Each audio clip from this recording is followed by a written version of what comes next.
नमस्कार। आज 3 जुलाई 2025 है। आज तक और प्रभात खबर इन सब स्रोतों से जो ताज़ा खबरें मिली हैं उन पर आज हम जरा गहराई से बात करेंगे। जी कोशिश यही है कि इन बड़ी घटनाओं के पीछे क्या चल रहा है उसे समझें। बिल्कुल। आज तो मतलब अंतर्राष्ट्रीय कूटनीति से लेकर राष्ट्रीय नीति, शिक्षा, कई जरूरी चीजें हैं। चलिए शुरू करते हैं। हाँ, तो सबसे पहले प्रधानमंत्री मोदी की घाना यात्रा। उन्हें वहां का दूसरा सबसे बड़ा नागरिक सम्मान मिला है, officer of the order of the star of Ghana. जी हाँ। और ये उनकी पहली द्विपक्षीय यात्रा भी है घाना की। ये सम्मान मतलब इसकी अहमियत क्या है? हाँ, ये सम्मान देखिए काफी महत्वपूर्ण है। ये दिखाता है कि भारत जो है वो ग्लोबल साउथ यानी एशिया, अफ्रीका, लैटिन अमेरिका के विकासशील देश ग्लोबल साउथ उनके साथ अपने रिश्ते किस तरह मजबूत कर रहा है। प्रधानमंत्री की जो और यात्रा योजनाएं हैं वो भी इसी तरफ इशारा करती हैं। अच्छा, ये सिर्फ एक दोस्ती का मामला नहीं है, ये अफ्रीका में भारत की जो बढ़ती हुई रणनीतिक और आर्थिक पहुंच है ना, उसका भी संकेत है, खासकर ऐसे समय में जब दूसरी बड़ी शक्तियां भी वहां काफी सक्रिय हैं। दिलचस्प। मतलब ये सिर्फ एक पुरस्कार भर नहीं है। अच्छा, अब जरा देश की तरफ देखें। संसद का मॉनसून सत्र, उसकी तारीखें बदल गई हैं। पहले ये 21 जुलाई से 12 अगस्त तक था। अब ये 21 जुलाई से 21 अगस्त तक चलेगा। मतलब एक हफ्ते से ज्यादा का वक्त। जी, सत्र की अवधि में बदलाव अक्सर मतलब विधायी एजेंडे या कभी-कभी कुछ और महत्वपूर्ण राष्ट्रीय घटनाओं की वजह से होते हैं। अच्छा, हो सकता है कुछ अहम बिल हों जिन पर ज्यादा चर्चा जरूरी समझी जा रही हो, या फिर मौजूदा माहौल में बहस के लिए ज्यादा समय देना ठीक समझा गया हो।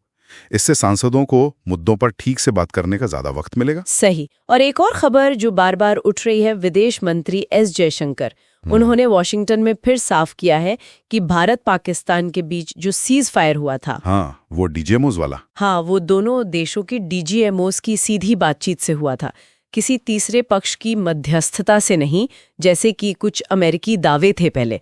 ये बार बार क्यों कहना पड़ रहा है? देखिए, कूटनीतिक तौर पर यह बहुत जरूरी है। भारत लगातार ये स्थापित करना चाहता है कि ऐसे जो संवेदनशील मामले हैं वो सिर्फ द्विपक्षीय बातचीत से ही सुलझते हैं, बिना किसी भारी दखल के। और बार बार जोर देना शायद इसलिए भी जरूरी हो जाता है ताकि अंतर्राष्ट्रीय स्तर पर कोई भ्रम न रहे। अच्छा, स्पष्टता के लिए। और भारत की जो स्वतंत्र विदेश नीति है उसका संदेश भी साफ जाए। डीजीएमओ स्तर की बातचीत का तो एक तंत्र पहले से है ही, और भारत का यही कहना है कि फैसला उसी के तहत हुआ। समझ गए। अब जरा अंतर्राष्ट्रीय व्यापार की बात करते हैं। अमेरिकी राष्ट्रपति ट्रंप ने अमेरिका और वियतनाम के बीच एक बड़े व्यापार समझौते का ऐलान किया है। सुना मैंने। वियतनाम अमेरिकी सामान पर 20% टैरिफ देगा। ये वैश्विक व्यापार में जो लगातार उठापटक चलती रहती है उसी का एक और उदाहरण है। देश अपने आर्थिक हितों के लिए लगातार मोलभाव करते हैं, समझौते करते हैं, और ऐसे समझौतों का असर अक्सर क्षेत्रीय और वैश्विक सप्लाई चेन पर भी पड़ता है, जिसका शायद अप्रत्यक्ष असर भारत जैसे देशों पर भी पड़ सकता है। दिखाता है कि व्यापार नीतियां कितनी गतिशील हैं। बिल्कुल। चलिए अब खेल की तरफ आते हैं। केंद्रीय मंत्रिमंडल ने राष्ट्रीय खेल नीति 2025 को मंजूरी दे दी है। ये एक बड़ी खबर है। लक्ष्य बहुत बड़ा रखा है, 2047 तक भारत को दुनिया के टॉप 5 खेल देशों में शामिल करना और खेल को एक जन आंदोलन बनाना। जरा इसे खोलते हैं। जी, ये जो है 2001 की पुरानी नीति की जगह लेगी, और इसका दायरा सिर्फ पदक जीतने से कहीं ज्यादा है, जैसा आपने कहा। इसके 5 मुख्य स्तंभ हैं। 5 स्तंभ क्या है वो? पहला, वैश्विक उत्कृष्टता, मतलब दुनिया में बेहतरीन प्रदर्शन। दूसरा, आर्थिक विकास के लिए खेल। तीसरा, सामाजिक विकास के लिए खेल का इस्तेमाल। चौथा, खेल को जन आंदोलन बनाना। और 5वां, इसे शिक्षा के साथ जोड़ना। अच्छा, तो असल जोर जो है वो जमीनी स्तर पर प्रतिभा खोजना, फिर उन्हें विश्व स्तरीय ट्रेनिंग देना, और खेल विज्ञान, स्पोर्ट्स साइंस को बढ़ावा देना, इन सब पर है। ये एक स्वस्थ और सक्रिय समाज बनाने की भी कोशिश है। लेकिन ये लक्ष्य तो काफी महत्वाकांक्षी लग रहे हैं। 2047 तक टॉप 5, क्या ये मुमकिन लगता है? जमीन पर इसे उतारने में चुनौतियां क्या हो सकती हैं? चुनौतियां तो देखिए होंगी ही। शायद सबसे बड़ी चुनौती होगी जमीनी स्तर पर जो सुविधाएं चाहिए उनका ढांचा खड़ा करना और फिर उसे बनाए रखना। फिर अलग अलग खेल संघों के बीच तालमेल बिठाना, सरकारी प्रक्रियाएं, ये सब भी अहम होगा।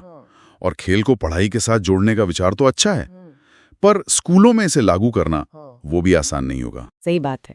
और आखिर में एक फटाफट जानकारी शिक्षा से जुड़ी हुई। CUET UG 2025। हाँ, कॉमन यूनिवर्सिटी एंट्रेंस टेस्ट। हाँ, अंडर ग्रेजुएट वाला, जिससे कई सेंट्रल यूनिवर्सिटीज में एडमिशन होता है। उसका रिजल्ट कल यानी 4 जुलाई को आ रहा है। अच्छा, कल ही? ये तो वाकई लाखों छात्रों और उनके परिवारों के लिए बहुत बड़ी खबर है।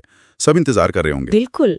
तो आज हमने देखा कि एक तरफ प्रधानमंत्री मोदी घाना में सम्मानित हो रहे हैं, रिश्ते मजबूत हो रहे हैं।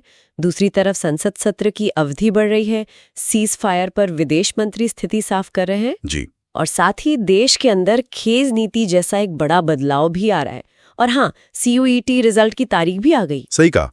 आज की पूरी बातचीत से एक बात तो साफ है कि भारत कई मोर्चों पर एक साथ काम कर रहा है, अंतर्राष्ट्रीय स्तर पर अपनी जगह बना रहा है और साथ ही साथ देश के अंदर खेल, शिक्षा जैसे क्षेत्रों में मतलब भविष्य की नींव रख रहा है। ये जो नई खेल नीति है, ये सिर्फ खेल तक ही सीमित नहीं है। ये शायद भारत की जो बढ़ती हुई महत्वाकांक्षाएं हैं, उनका भी एक प्रतीक है।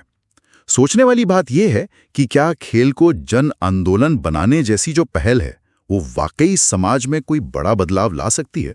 जरूर, ये सोचने के लिए एक अहम सवाल है। आज के लिए इतना ही।